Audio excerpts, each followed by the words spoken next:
Hey everybody, Rob Maurer here, and today we're going to be talking about some price changes and timeline updates that Tesla has made in the design studio. We also have a new analyst covering Tesla stock. We'll talk about his price target and note. A couple of updates out of China, including an interesting quality report, news on the Tesla Semi, and some macro-related news as well. Stronger day for tech and growth stocks today, the Nasdaq finishing up 2.5% versus the Dow up 0.6%. Tesla finishing up 4.7% to $699.60. The big macro news for today is President Biden, a day earlier than expected, signing the stimulus relief bill into law, and he'll be addressing the nation tonight, probably right around the time this podcast is published, 8 p.m. Eastern Time, 5 p.m. Pacific Time. It'll be interesting to see if he has any comments about next orders of business, which we'll come back to a little bit later in the episode. All right, first up, let's talk about pricing. Tesla last night made their third change to prices in the US in the last month, changing pricing on some versions of the Model 3, the Model Y, and the Model S, holding Model X steady. So here are those changes over the last month. It's color-coded from a customer perspective, so green means a lower price, red means a higher price. If we look at the changes from yesterday in March week 2, we see that for the Model 3, we had a $500 price increase on both the Standard Range Plus and the Long Range Non-Performance. So previously, those had both been dropped by $1,000 since the start of the year. Now $500 increase. Since January 1st, net, those two variants have come down $500. Quick note, I think Electrek was one of the first places to report on the price change. They did say that the long range had actually dropped $500. Just want to point out that that is not the case. This is a $500 increase for both the SR Plus and the long range from where they were priced 2 days ago. As for the Performance Model 3, that held at $55,990, so net since January 1st, it's increased by $1,000. As for the Model Y, Tesla took the price up by $1,000 on the long range non-performance, bringing the price back to the $49,990 that it started the year at. The Performance then held at $60,990, $1,000 higher than the start of the year. As for the Model S, Tesla has increased the price on the Plaid Plus Model S by $10,000 to $149,990, and they've also adjusted the delivery timeline estimate, so we'll talk about that in a second, but wrapping up with pricing, if we look at the Model 3 and the Model Y combined, we might see the average price there drop a little bit because of the $500 price cut on the highest volume Model 3s, the Standard Range Plus and the Long Range, but that should be partially offset by the net price increase on both performance versions of the 3 and the Y. If we think about Tesla's overall average selling price across these 4 vehicles in the US, it should actually increase because for the refresh Model S and X, Tesla did raise the prices anywhere from $5,000 to $20,000 on the Long Range and Plaid variants from where the pre-refresh S and X were priced in Q4. So throughout Q1, the average selling price is going to be a little bit deflated because the S and the X weren't really shipping, and Tesla did have these sort of temporary price reductions that were a little bit more than where they've ended up now. Well, we'll see if that's where they ended up. Tesla could change them again in a week. But if they do maintain prices like this heading into Q2, then we should see both really strong volume and really strong average selling prices with that Model S and X getting mixed in. So it's been a bit of a roller coaster in terms of pricing throughout Q1, but where we're at right now at least, I think it's actually pretty impressive. As we've talked about in the last round of pricing updates, Tesla's facing a little bit of a tricky situation right now in the US with the potentially looming federal EV tax credit adjustment.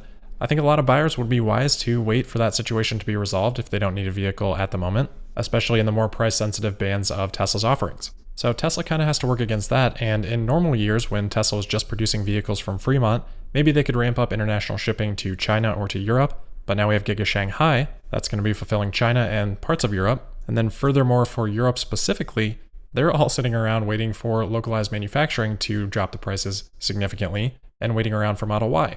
This is why I like to talk about demand pockets. Demand is a fluid concept and it can be influenced by a lot of external factors, particularly over short time horizons. So if Tesla can sell all their vehicles that they're producing under these circumstances, I think that ends up being a very bullish signal for future demand, like we saw last year when Tesla was selling every single vehicle they could produce during the early stages of the pandemic, despite other automakers' sales being down about 30%, even though those other automakers had plenty of inventory to actually sell more than that.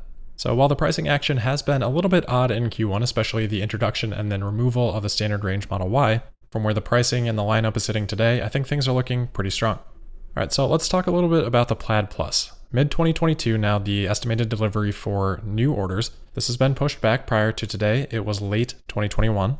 I have not yet seen any confirmation from those that have ordered before if their delivery estimate has been adjusted. I'm not sure that those orders even had any other delivery estimates to go by other than what was shown on the design studio. So hopefully we'll see some comments in the comment section about that today.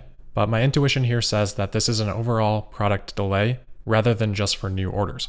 So I think this goes against the consensus that seems to be forming, or at least the early comments on this, that maybe this is just because of high order rates for the Plaid Plus, with Tesla then potentially moving that delivery estimate for new orders back due to high demand.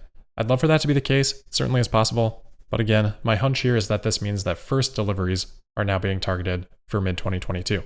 That also fits better with what Elon Musk had said on the Joe Rogan podcast back in early February, when he said that the timeline for the Plaid Plus was maybe a year from now. For the people that have been more on that production delay side, I've seen a lot of conversation about it being potentially about the 4680 battery cells. I don't think that's the case. Tesla has said there's a lot of new technology going into the Plaid Plus that's going to go into the Roadster as well. There's more there than just the batteries, and Tesla has already said that they do have 4680 battery cells in prototype vehicles. Really what they're working on now is yield, and the Plaid Plus is just not going to require that much battery capacity. It's a low volume vehicle, especially for the early stages of the ramp up, so I'm not reading into this as 4680 related. If this were pushed off to mid-2022, that would be a much bigger concern for Giga Berlin than it would be for the Plaid Plus Model S. Anyway, we'll keep an eye out over the next couple of days for what we hear from those that have already ordered the Plaid Plus and if they have any updates to their timing. Either way though, I think the increased price to the Plaid Plus and the delivery timeline moving out should help out the take rate on the non-Plus Plaid in the meantime. Alright, next here we'll move over to China. There is a really interesting release on vehicle quality complaints. This is from a report from Sohu.com. I think this is government data though, I'm not 100% certain on that. But it shows the number of complaints per 10,000 vehicles, and also with complaints I'm not exactly sure what they qualify as a complaint. I would imagine based on the rates here that it's probably similar to filing a complaint with NHTSA in the US. But anyway, among all passenger cars, the Tesla Model 3 had the lowest complaint ratio at just 0.7 of every 10,000 cars receiving a complaint. Not only is the Model 3 the best here, but that's only 2% the amount of complaints as the average of 31.9 complaints per 10,000 cars.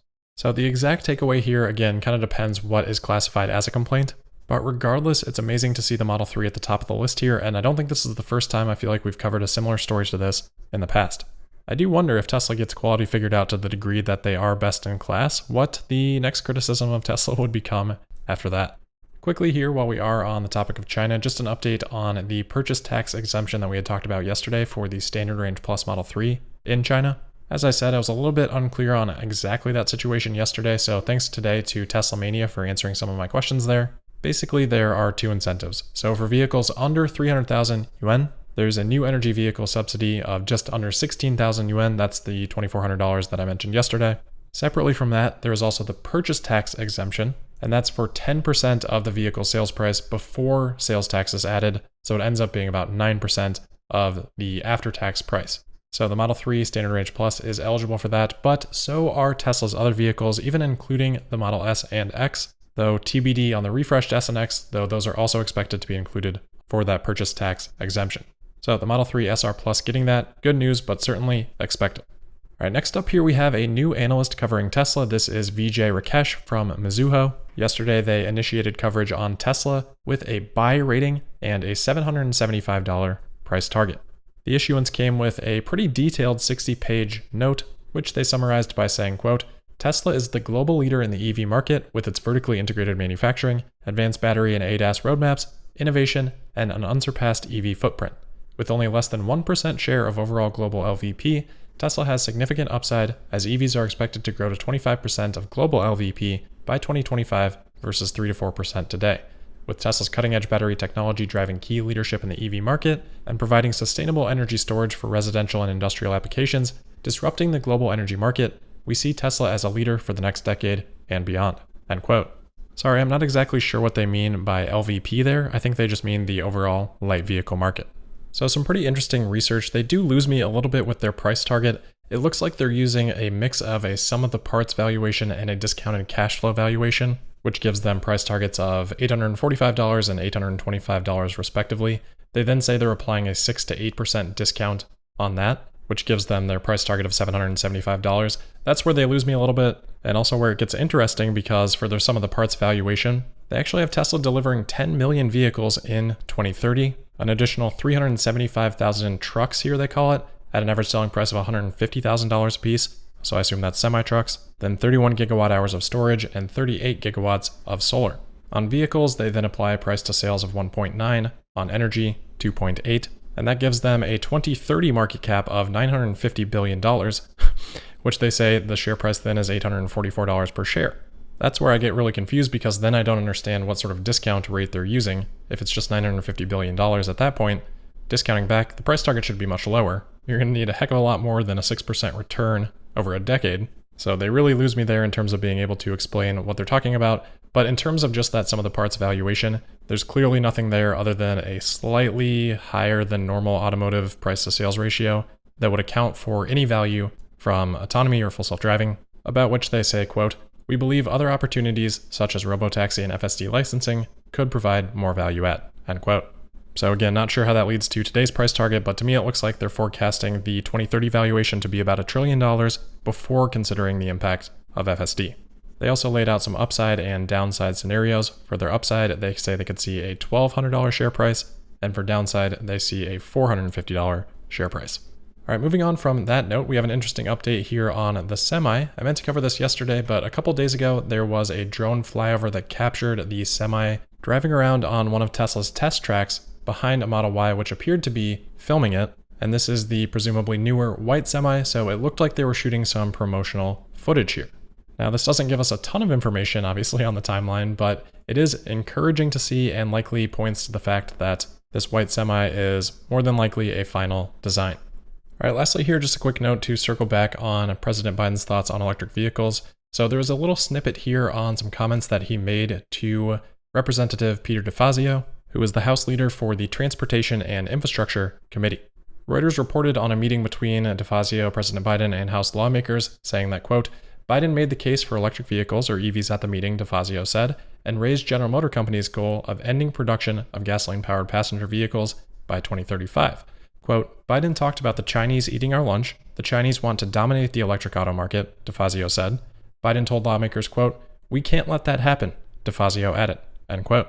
So again, I think this is interesting in the context of the stimulus package now being signed off on. Energy and climate change may now move into the forefront of discussion.